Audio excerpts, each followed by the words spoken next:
Renovation stories. I'm Hilton Carter, and this is my renovation story.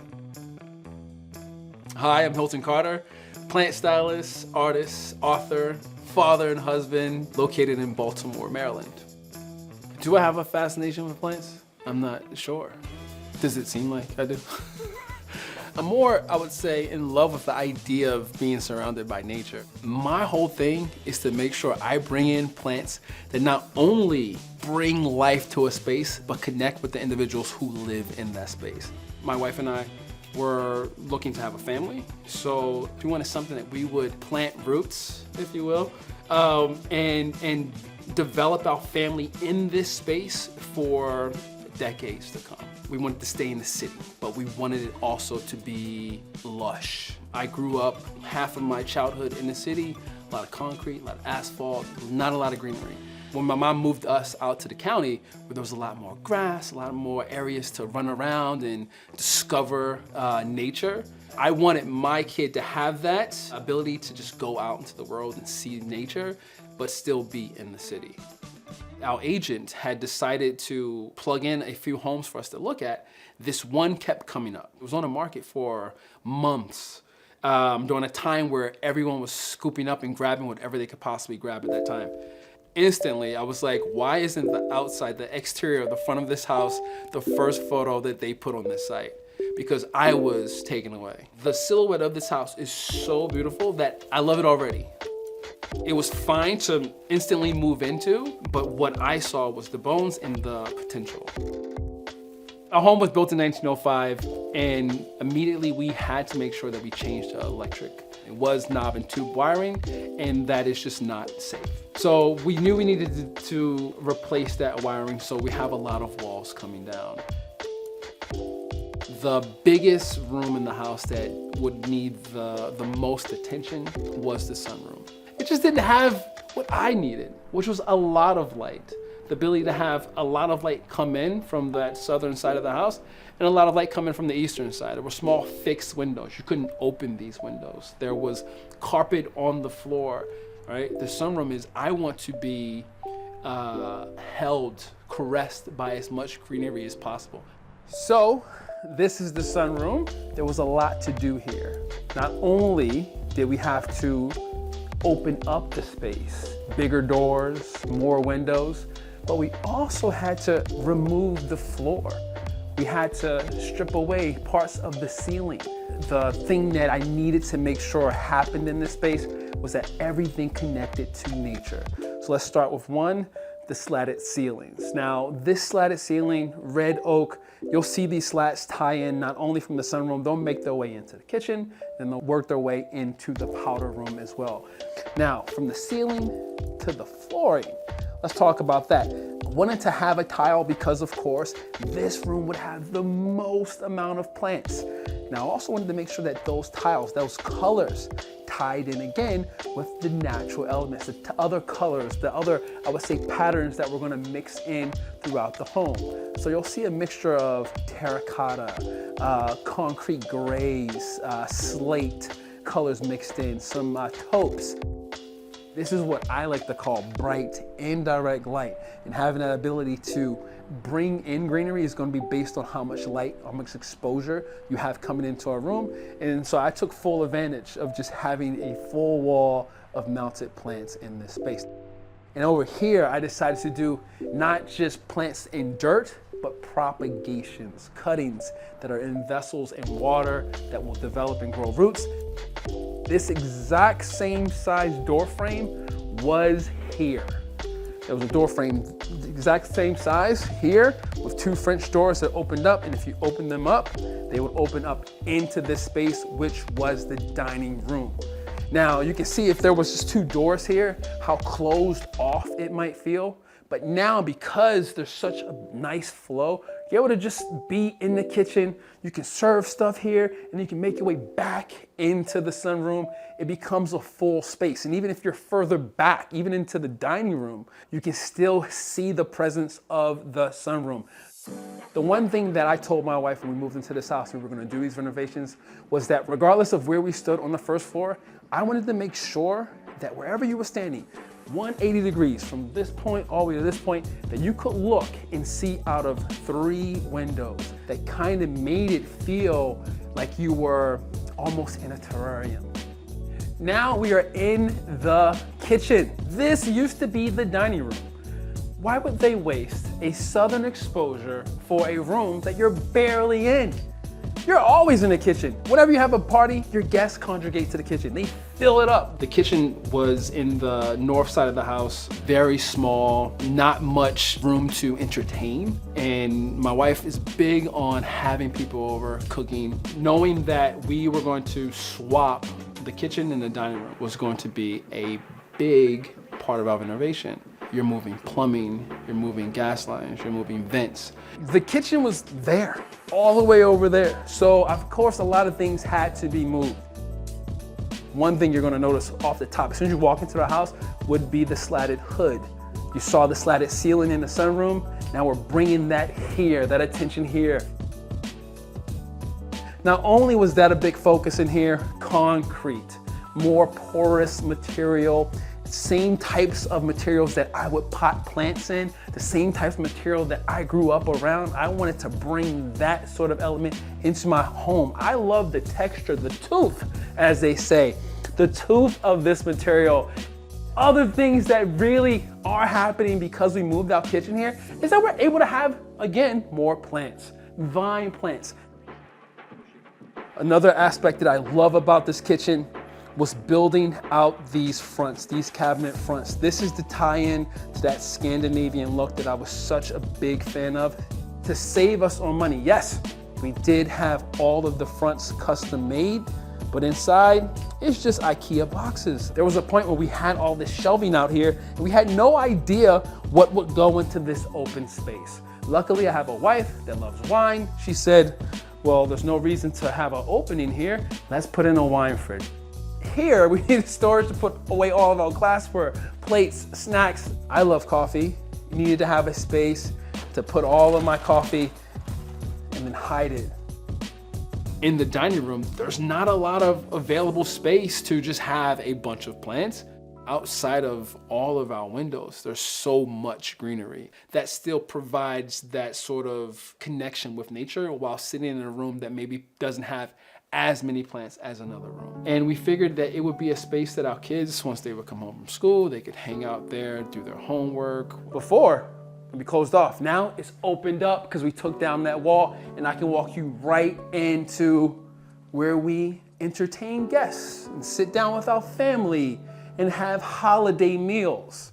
Sometimes it's my office because I'll bring my laptop out and work here. This is kind of where we see our kids doing their homework and working on school projects. Now I will say, when this was a kitchen, you can imagine counter here, all here. I think there was a sink here so you could look out the window. Now the window obviously was a bit higher to fit that counter height. I believe there was a range here and a refrigerator here. So the space that you could, available space for walking around was probably the size of the actual dining table itself. Now in here, again with the concrete, again with the wood, red oak or walnut here in the light fixture, bringing in those nice warm colors, those tones that make individuals, when they sit in the space, when they're just sitting here, make them feel at home. When it came to our powder room, there was one that was already on the first floor. We just moved it. We just nudged it to the further back side of the house. What was very important in this situation of having the powder room on the first floor in this space was that it made sense with the rest of the home. Tying in not only texture, not just color, but how the space itself, when you sit in that space, how it just feels. I wanted to feel as if every decision in that small space was just as well thought out, well planned as every other room in the house. Who doesn't want to relieve themselves in here? It's the perfect space to just have that small moment. It's like a vignette of what's happening throughout the rest of the first floor. And then of course, the greenery that is mounted on the wall, cut a new opening and add an additional window to this part of the house. Now that you've seen the powder room, let's go take a look at the living room. During the process of demo, as they are removing walls and electrical lines from one room to the next, there was a discovery of inactive termite damage. And a lot of that was happening under the floor of the living room. It felt like a punch in the gut. Wood floors, when we walked into the house, was one of the appeals of this home. And we loved it. The floors are just perfect. Love this wood. And the fact that we're gonna have to rip up the flooring and buy new flooring was unexpected. It wasn't something that we wanted. Now we're in the living room. The same ideas and tones, whether it's colors and material that you find in the other spots in the home, you will find here. One of the things that is happening in here currently is that we have a leak in our upstairs bathroom. So other things are happening and working as we talk right now. The renovation process is never complete. So at one point there was just a hole here that went directly to the basement. I said to my wife, it would be really nice if we could just have it, almost have like a spiral staircase from the basement up, so that this room was just large. It's a big, tall room, and that we just put a tree in the center of the floor, just growing up. And she was not a fan of that idea. Not a fan of that idea. So when the flooring in the living room was compromised, and we knew we had to do flooring throughout the home, I was like, all right, let me bring this idea up one more time. This time, a smaller plant in front of this window. She was like, perfect. So we planted a pot into the floor that's connected to the plumbing. So now this beauty can grow out of the floor. So some of my favorite aspects of the renovation would be the in-floor planter for one, the amount of windows we added to the home, obviously the accordion doors that now move out to the deck itself. One of my favorite parts about our renovation was having these accordion doors, bringing the outdoor in, allowing us to expand the space, making our deck space and our sunroom one single room. That was important. And as you can see, the doors fold back and fully bringing the outdoors indoors. And vice versa. Some of these tropical plants, once it becomes a bit colder outside, make their ways back in, but then you can expand that sort of space. So that's the beauty about having an opening like this, that you're able to just allow all of it to just pull you in, to grab onto you, and you can just flow from one to the next to the other.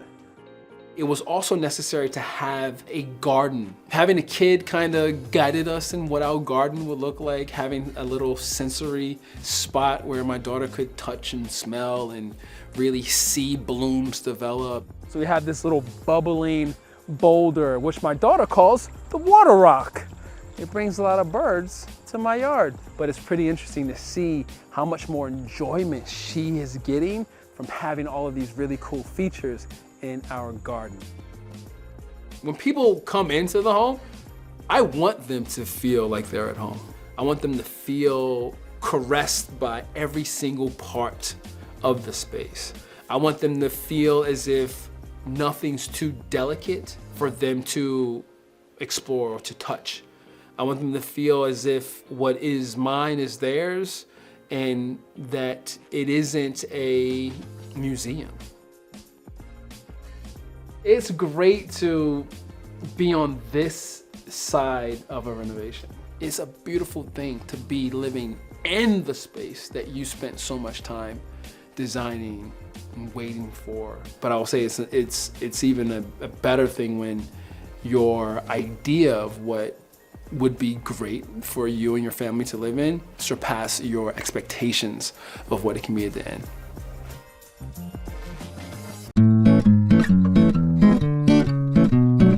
Hi, I'm Summer Rayne, and this is my handmade home in Brooklyn, New York.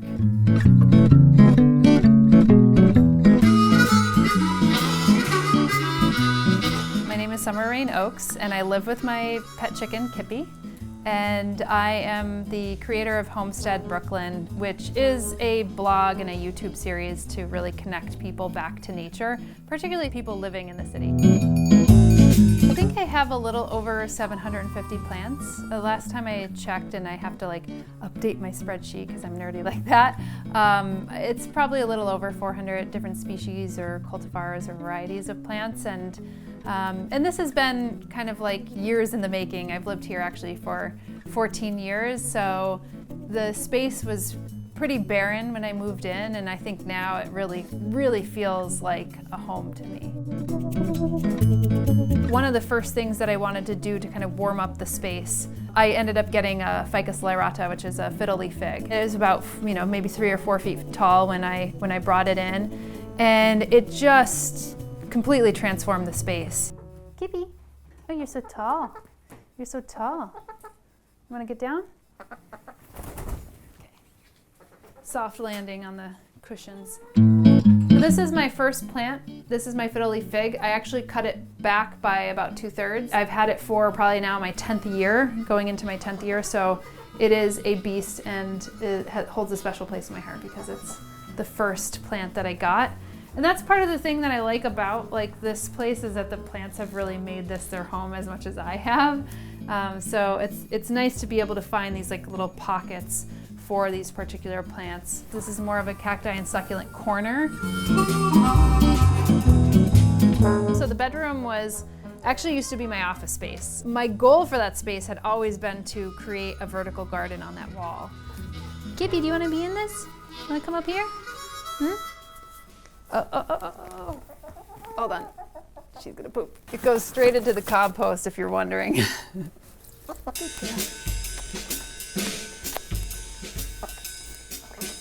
All right, sorry about that. It's like having a incorrigible child. Living with a chicken is full on. It is what it is. It just adds to the weirdness, but that's good. You just gotta own it sometimes. So this is my sub-irrigated green wall. Basically, these are glorified gutters sitting on rafts in felted pockets. And the sub-irrigation system means that the water comes from below. And so how that actually works is that there is a tube up here that cuts through to the back of my house into the sink, and I could turn it on from there. And then the water comes through the pipes and feeds it on the bottom. And then once that one fills up on the top, it then fills to the 2nd row, 3rd row, 4th row, and 5th row. This is reinforced. Whenever anybody wants to think about building a green wall in their house, they have to consider the amount of weight that's going on the wall. So this actually used to be my closet. It just seemed like a waste of light because all that window light was coming in, and I would try to block it away from my clothes, and so that it wouldn't bleach my clothes. And I was like, this is stupid. I should just move my clothes out of here and just turn this into a garden. It may seem a little taxing to have to water all these, but what's great about it is I have these things on humidity mats. So these are mats that kind of you water, and then the water comes up through the bottom of the terracotta pot because terracotta is porous. My favorite DIY project that I ever did was my first DIY project that I did with my dad, which is the mason jar garden that's in the kitchen. I really love that one in particular because it is my first father-daughter DIY project. My dad is so fun to do DIYs with. And it was a totally upcycled project. It was just found wood, mason jars, and then I think the only thing we bought were Tapcon screws and hose clamps. So this is my kitchen space, and there is a lot of handmade elements within this kitchen. Even this countertop was just made basically for this space. This has a hole cut out in it because I could throw my composting here when I chop up vegetables and take out the compost, put it in the freezer, and take it to the green market. This was my old stove. So instead of tossing it, basically turned it into a sub-irrigated planter. If you look up here, this is a flexible flyer turned into a plant shelf, but also a place where you can hold your pots and pans and your cups. And if you look over here, this is a swingable shelf, vertical garden. This is actually inspired by this broom handle. So this broom handle was sitting in the corner of this area forever since I moved in here. I wanted to create a green wall, but I still wanted to see the space of the exposed brick. These are all upcycled boards, hand cut holes, just some rope and some zip ties, and the broomstick. able to like actually try to grow plants that typically wouldn't be considered a quote unquote house plant, even though that's a totally human construct, is very interesting to me. And sometimes I fail and sometimes I don't, and sometimes I try again. It's a lot of trial and error and experimentation. I get a lot of people who come in, they're a little bit slack-jawed. They're just like, oh my God, look at all these plants. But a lot of times people say, this really reminds me of my grandmother's house. There's some element that feels like someone is coming home. I do think that the plant shop by my house like gets a lot of business afterwards, because I think if people like get inspired and they're like, okay, I'm gonna go get a plant right now. Thanks again for stopping by my home. I hope you enjoyed the tour, and I'll see you again later. Our plants are like our kids, and so when we saw this room, I was like, they have a home. Hi, I'm Andrew. And I'm Latoya. And this is our handmade home In Fayetteville, Georgia.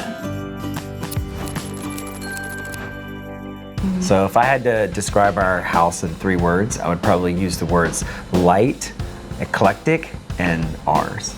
But it's also destructible because we have 4 kids. Yeah. So nothing can be too precious. Right. Yeah, when people walk through the door, I want people to feel warm. Like, I want them to feel relaxed. I don't want it to be too stuffy. So this is our living room. When we first bought the house, this room was, would you say, Valentine's Day red. Yeah. It was very, very, very red. But thankfully, the homeowners left the window treatments, and window treatments can be like so expensive. So decided to really design the whole room around the window treatments. And I also had these 2 amazing pieces of art from a local artist here in Georgia. The 2 pieces went together really well, and so we used that as the inspiration for the whole space. One thing that every home needs is art. I think a lot of times it's an expression of who we are, whether we're conscious of it or not. You know, I always tell people, like, go from your gut when you're picking things, because there's something about that that's resonating with you, whether you're in touch with that or not. So I just think art is so important. Yeah, because I think it's how we can kind of bring ourselves into our space. So the big picture windows are amazing because they really are like artwork. You look out into the yard, and whenever the seasons change, you're able to just see these amazing things. We kept the color palette neutral in this space because we wanted to be calming. We also wanted to create a more modern, for us, type feel. I think every time I move into a new house, like, I really feel it out, and I'm just like, what do we want this space to feel like? And I think using those neutrals, we already had the leather couch. We already knew we were bringing those natural organic plants into the space. It just seemed like the way to go. One of the things that I really love about this space is all of our plants. This is like the kind of the showstopper plants that we have in here, and they're some of my absolute favorites. Yeah, plants are so important to me in my house because I think plants teach us so much. A lot of times plants teach you about resilience. I had one plant that would die before a new sprout would come out, and kind of this cycle of life is that sense of mindfulness that they bring. You have to really pay attention to your plants. You have to listen to them. And when you just take a break out of your day to just focus on that, it just calms the madness of everything else going on. So another thing I loved about this room was having built-in shelves. So they were just begging for things to put on them. So I've had the opportunity to design everything from residential homes to commercial spaces. But I've always done it within the context of fair trade, ethical, global. So we've gotten a chance to travel together a ton. And I think through our travels, through my travels, I have just come to love Handmade. And I think it is a way to show and to appreciate culture. And I think it's also something that we wanted to expose our kids to. the world is a beautiful place. Let's bring it home so that they just like grow up seeing this stuff and it's normal to them. This is a wedding vase from an artist in New Mexico named Angie Yazzie.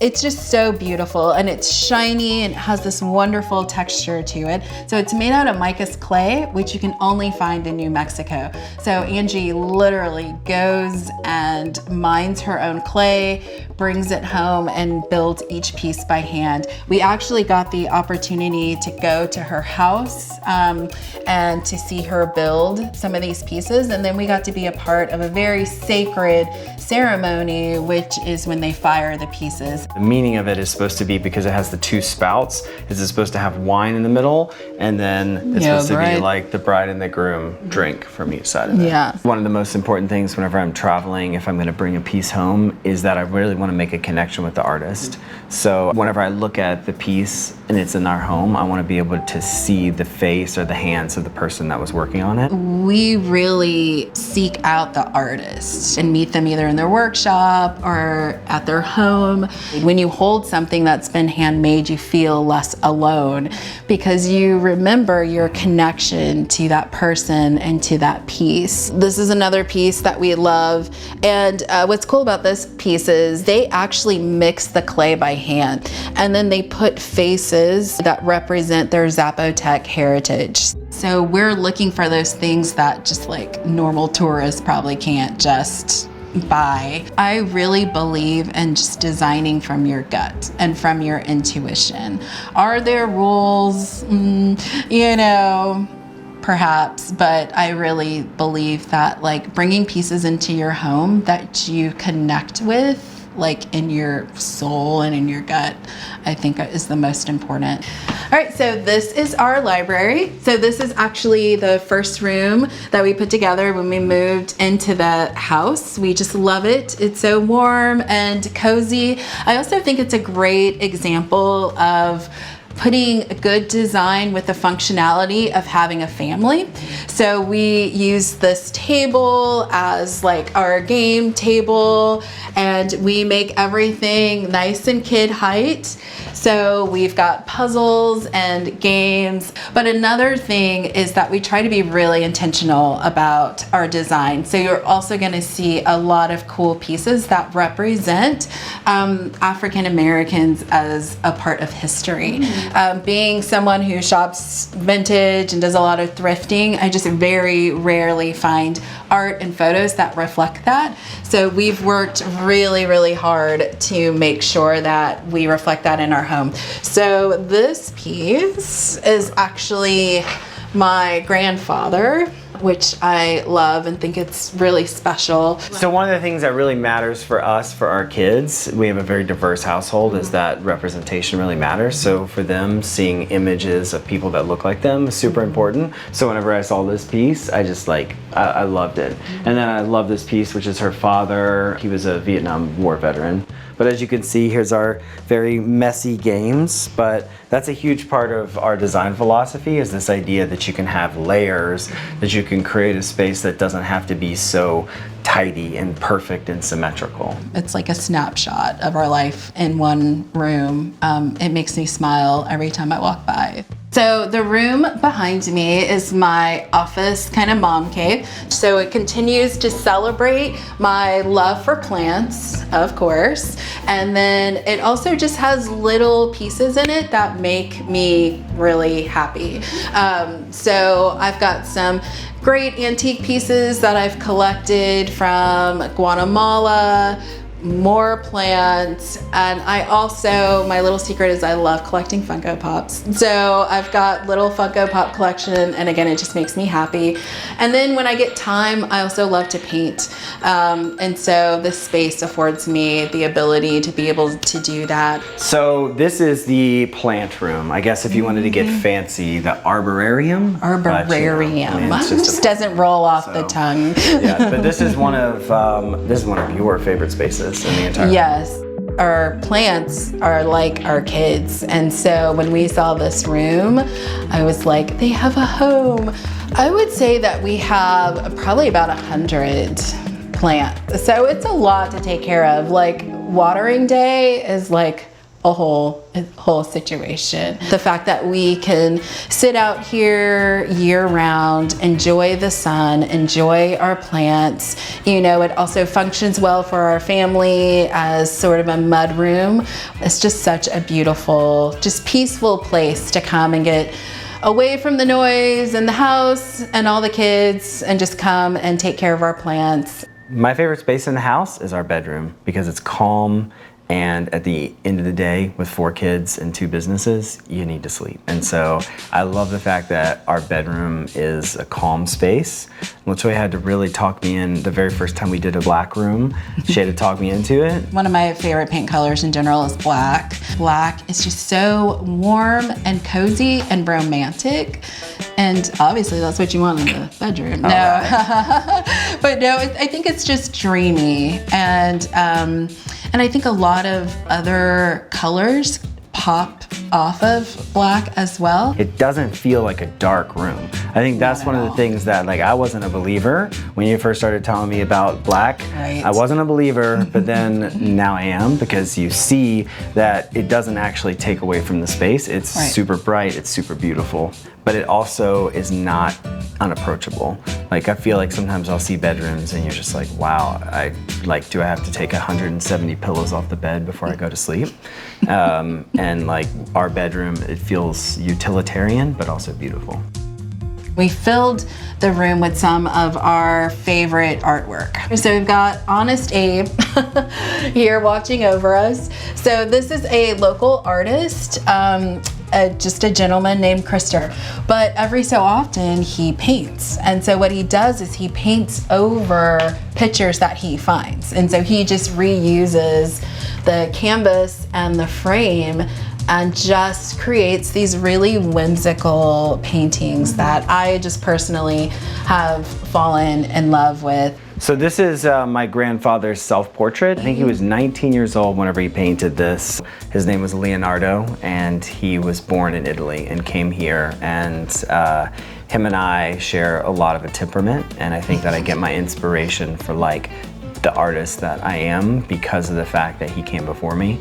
If you look at it, it's actually really interesting because even though it's a self-portrait of him, and you can maybe see a little bit of the resemblance, it's also in the Italian sort of like brutalist style. So he has these lines, he has the shading. It is truly a very Italian piece of artwork, in addition to being an incredibly meaningful kind of like heirloom for us as a family. And so that was actually the first piece of art that was hung in the entire house, right? Oh yeah. Yeah. Art is meant to resonate with us. It's meant to communicate what we value.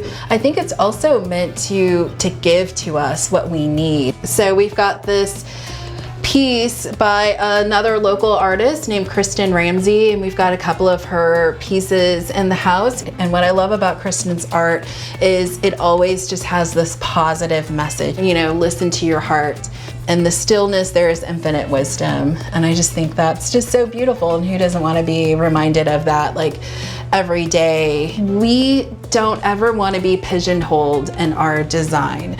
You know, this is a very modern piece next to a very antique piece to, the grand gold chandelier. This is the chandelier that almost killed us, and you know, we try not to spend too much time underneath it because it probably weighs like 1,000 pounds. Yeah. So, but it's real brass. You can see in the detailing, and I mean, it came out of a massive, great room in a house, and I think again, it's a huge credit to her design philosophy of like, how do you see this in this space? I can't see it, but that's why I have to learn to trust her, because it's going to be awesome. Yeah. We absolutely love this house. Yeah, we feel really blessed to be in this place, and this house is exactly right for our family, and it's exactly right for us at this stage of life. And so, yeah, we couldn't be any happier. Yeah, it feels like home.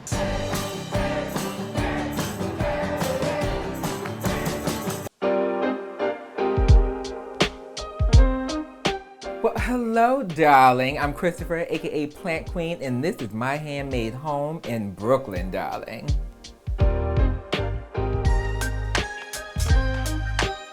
Basically, Plant Queen is a journey where I express myself as a non-binary femme and explore the wonders of plant parenthood. So my profession, I'm an educator, so Plant Queen is about providing opportunities for folks to learn about the wonders and beauty that is indoor gardening. I got into plants with my grandmother. She was really into gardening, and it was a space for her to create moments of joy and healing. And so when I was younger, she would take me to some of her favorite nurseries in Philadelphia. And it was a magical experience, especially as like a little baby queen, you know, looking at this luscious, magical jungle of a nursery. And so she would let me pick some of the plants that she would take home. And whenever I was over her house, she would remind me to water them. And so at a very young age, my grandmother was nurturing the nurture in me. And so about 5 years ago, I went out and bought my very first plant. It's a Marble Queen pothos. She was struggling, and I made a promise to myself that if I could take care of this plant, then I had something on my hands. And so 5 years later, she's 9 feet long. I've propagated her multiple times, so she's all over the apartment. And she has over 200 sisters. I like to describe my apartment as maximalist when it comes to plants and minimalist when it comes to decor. So I like the decor to be like very spaced out. I love blank walls. I like blank spaces. People may find it weird, but it's I don't know. I think it's like a plant parent thing. But whenever I step into a space, I whip out my phone and I pull out the Compass app. And I'm like, oh, what direction are the windows facing? And so that was like the first thing I did when I got in here. And I was like, south-facing windows? Not 1, but 5 south-facing windows? Oh yes.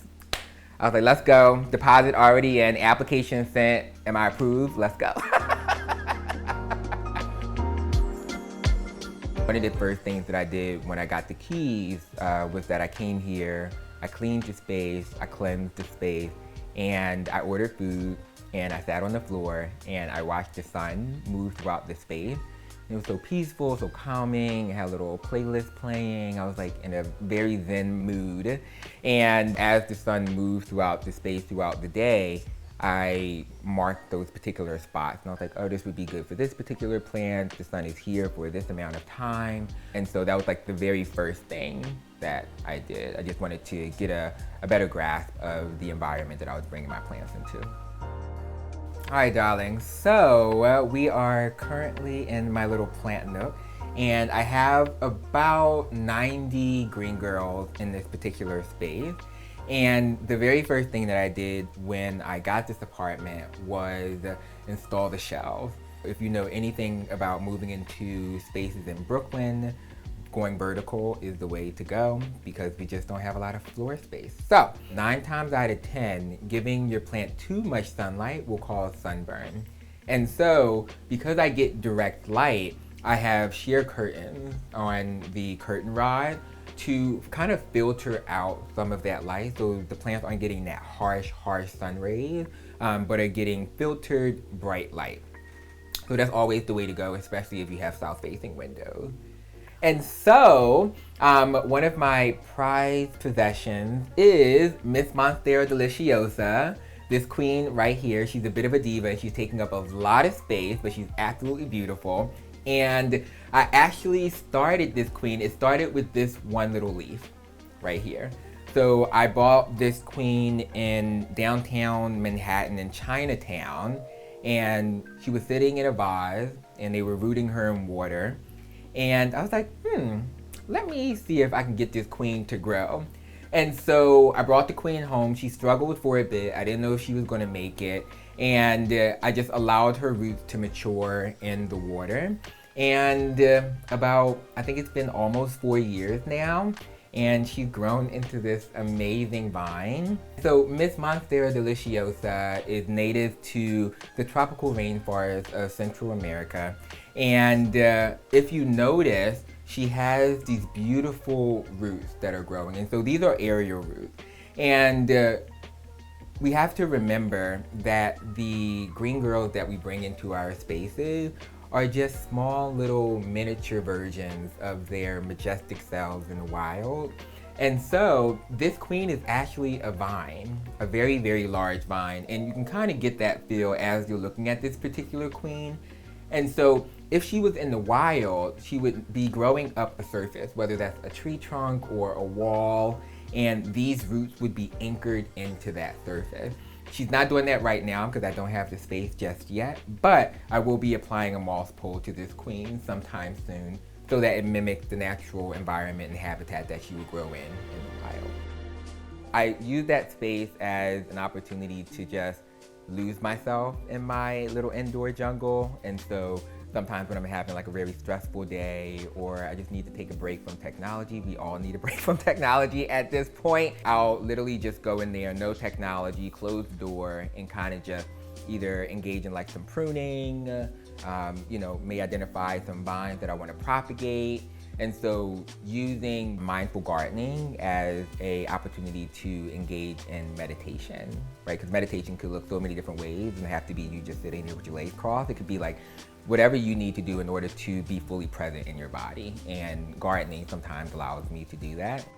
Darling, sometimes our green girls need a little haircut, and that comes in the form of pruning. And so what you'll find is that yellowing leaves like these, or browning leaves, basically decaying leaves, are more likely to attract pests. And so the best thing to do to keep your green girl serving those lush looks is to give her a little trim.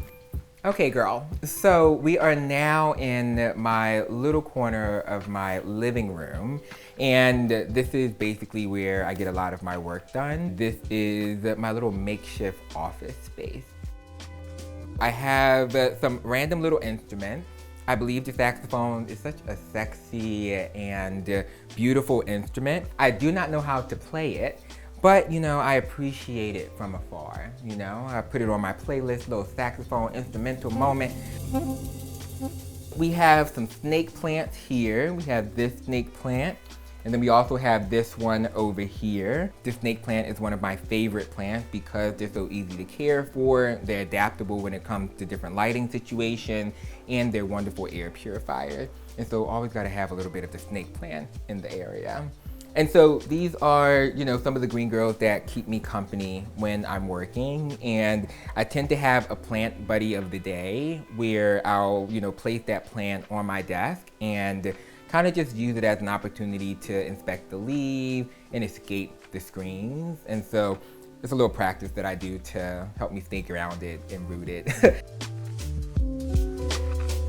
So I love my bathroom, and the reason that, I was particularly drawn to this bathroom was because it had a window. So a south-facing bathroom window, yes God, everything. I enjoy when there's like a creative element to how the plant is existing. And so in my bathroom, I have a staghorn fern.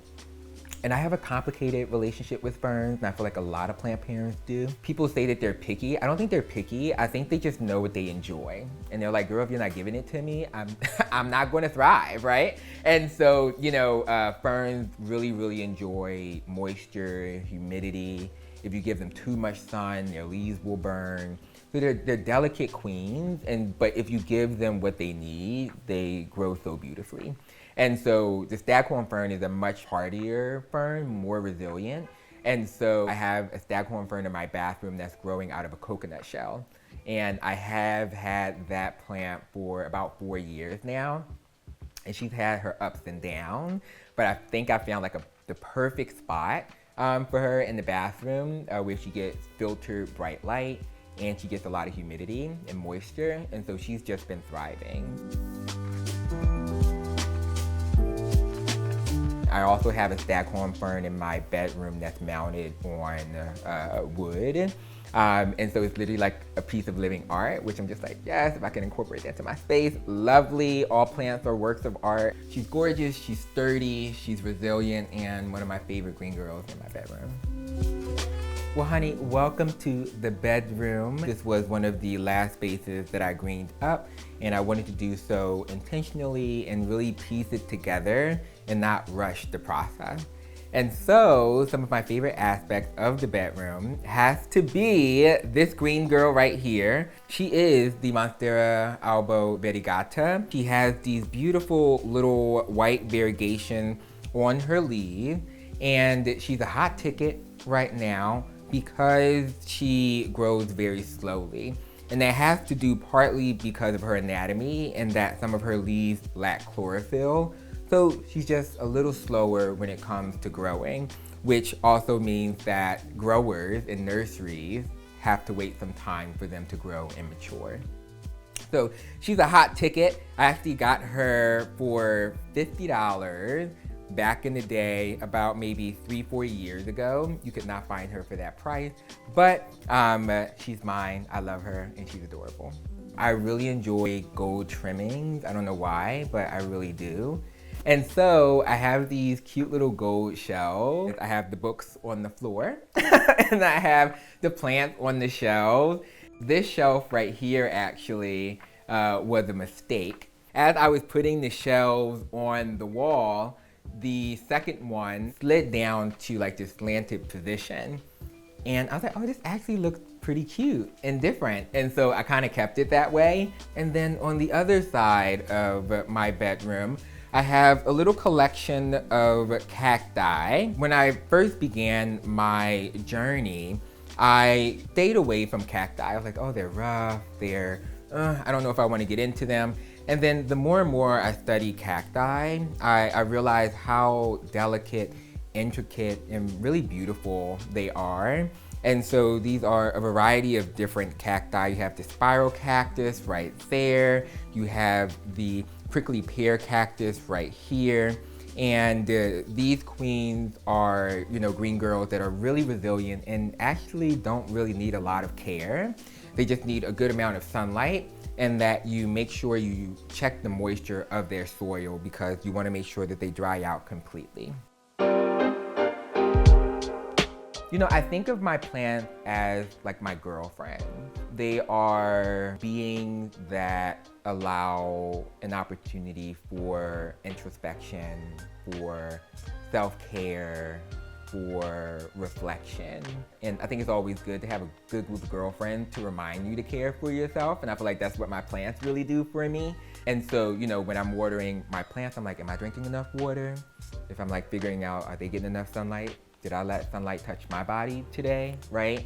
And then when I'm like, making sure they have the nutrients that they need to grow, I'm like, well, did I give myself, my body, being and soul, the nutrients I need to continue to spread my roots? So my green girls, are a constant reminder of the various different ways that I need to constantly engage in caring for myself.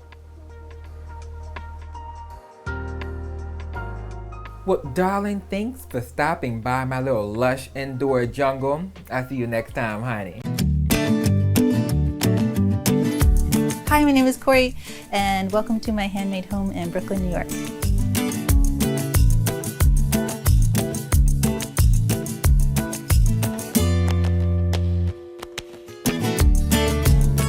I have been making since I was a very young kid.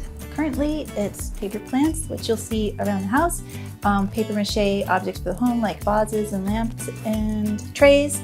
And then also I've been doing sewing, so I've been making lots of pants, trousers. I only said trousers because every time I say pants, someone from the UK is like, gross, it's trousers. My grandmother taught me how to sew and make quilts, and I also used to make lots of drawings, portraits. On road trips, my brother and I would sit in the back seat and he would read Hardy Boys, and I would sit there with a yellow ruled notepad and just draw and draw and draw and draw. So it's always been my passion. This place, I moved in 10 years ago, and so some things are exactly the same as they were 10 years ago, but adding different things has just happened gradually. Sometimes just because I just follow my nose and I get excited about a different technique or skill that I want to learn, and it's hard for me to part with things. And so I'm like, well, if I move this a little bit, I'll just shove this new thing right here and work out. Working with paper was something that I picked up from my day job. One of the projects I had to do many years ago was make a life-size baby giraffe out of craft paper, you know, the brown paper. And I was like, oh, this is like a cool medium, you know, it never occurred to me before. This is a cool medium to make sculpture with because it's inexpensive and it's ubiquitous and it's easy. So this living room here, it doesn't get any direct light, so I can't have any houseplants in the living room. And I really wanted a fiddly fig, which everybody you know was crazy about fiddly figs, you probably remember. So I made one from paper, and it was just sort of an addictive process, and just kept making more. And then, yeah, that's how it happened. You know, my methods for making the paper plants have evolved over time. So this one is like a little more cartoony, but yeah, this is the beginning. The first few were a little more stylized, and then just by doing a bunch of them, I started to see that they were becoming slightly more realistic looking. This we have ornamental yam, the begonia, and a pitcher plant. Paper, of course. Cordyline, that one's called. It's smaller. I think the real one is a bigger experience. This is a pilea, a begonia.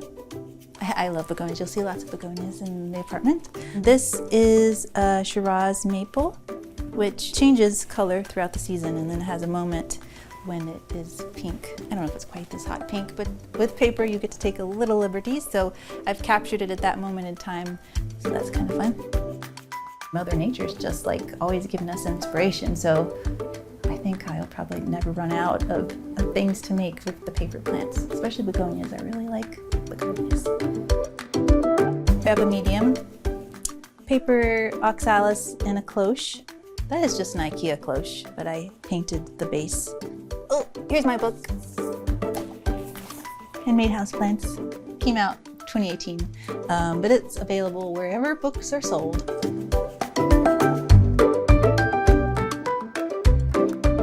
I started putting the paper plants online, social media, and then the publisher reached out, Timber Press, and wanted to make a book.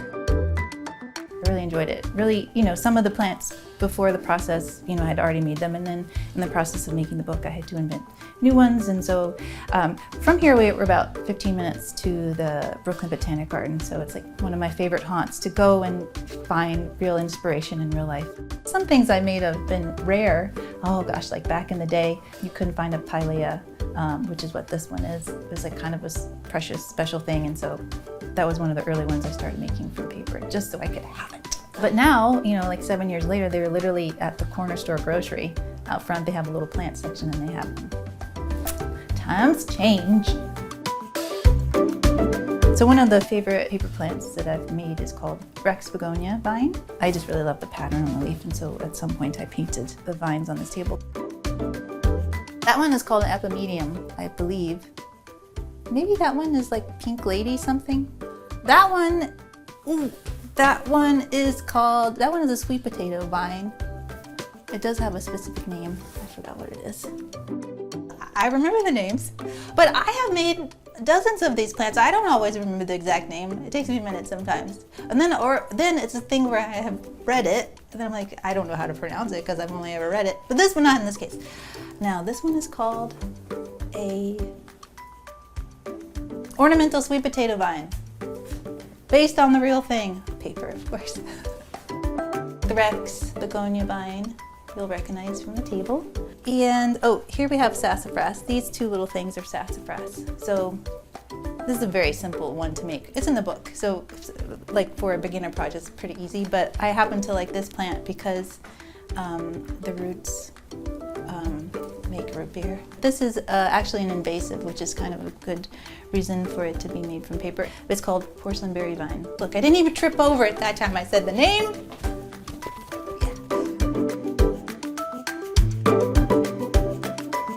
This is tapioca and another sweet potato vine. And these are some paper mushrooms. These were in the Better Homes and Gardens. Paper mache tray. Okay. So a bunch of years ago, I don't know, maybe 10, I did a project for my job and I made some paper mache cactus, and it was really fun. And I thought, oh, I like this, but I wanted less like sculptural things and more objects for my home. So the first thing I made was a tray. Just a simple cardboard tray that I covered with layers of newspaper and glue and then painted it with acrylic paint, going on like 7, 8 years ago. So she's hanging in there. This is called Solar Eclipse Plant. Yes, this one I actually made using a Silhouette Cameo machine. You know, it's like kind of like an old school printer. It goes in and then it cuts it. So made the files and then cut it on the machine this time, just because it has this like serrated edge. Paint and gel pen. And a lamp I made, again, out of paper mache. Pendant lamp, another paper mache project. Oh, and this frame, no surprise, is another paper mache project. But this is a picture of my mom that I really like from the 70s. And she has just got a new bike. And on the back, her beautiful handwriting, it says, "I tried to smile, but the sun was in my eyes." I don't know, I just think that's just kind of funny. Another paper mache vase. I think this was maybe one of the early ones I made. And the plant is a... I have it. It's a drink. It's a cocktail with mint. Julep. No. Mojito! This is an elephant ear mojito. Okay, so this one exists in a big urn at the Brooklyn Botanic Garden. So this is an instance where I literally walked past the real thing and I was like, look at those splatters, look how magical, and I had to make it. And this is the same invasive porcelain berry vine that I also, stuck in the hallway. She's just creeping around. She keeps invading everywhere. This one is kind of fun because I made it specifically so that if I wanted to do a floral arrangement, nothing's gonna get ruined.